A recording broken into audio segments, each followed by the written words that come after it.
খবর 24 সাথে আপনাকে স্বাগত।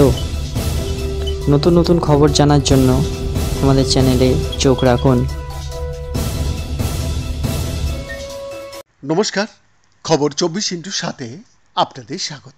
নির্বাচন কমিশনের বিধি ভাঙা যাবে না, তাই ভোট শেষ হওয়া পর্যন্ত অপেক্ষা করছিলেন প্রধানমন্ত্রী নরেন্দ্র মোদী। ভোট মিটতেই আবার নেমে পড়লেন জনসভায়। ঘূর্ণিঝড় রেমালে ক্ষতিগ্রস্তদের ঘোষণা করা হলো ক্ষতিপূরণ। প্রধানমন্ত্রী জাতীয় ত্রাণ তহবিল থেকে নিহত ও আহতদের পরিবারকে ক্ষতিপূরণ দেওয়ার কথা ঘোষণা করা হয়েছে। ক্ষতিপূরণ পাবে বাংলার মানুষেরাও। গত সপ্তাহে পশ্চিমবঙ্গে আসতে পারে ঘূর্ণিঝড় রেমাল। এরপরে তা বাংলাদেশে মোড় নিলেও রেমালের ঝাপটায় বিগত এক সপ্তাহ ধরে ঝড় বৃষ্টিতে ভাসছে উত্তর পূর্ব ভারতের রাজ্যগুলি।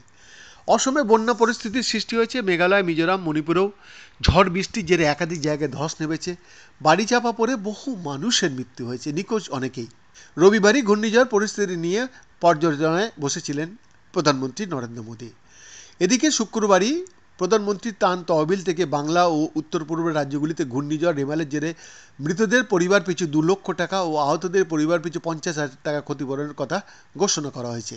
প্রধানমন্ত্রীর দপ্তর সূত্রে খবর, ঘূর্ণিঝড় রেমালে এখনও পর্যন্ত কমপক্ষে 40 জনের মৃত্যু হয়েছে।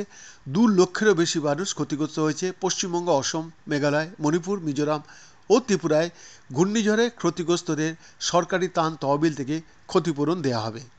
বৈদ্যনাথ দাসের রিপোর্ট, খবর 24/7।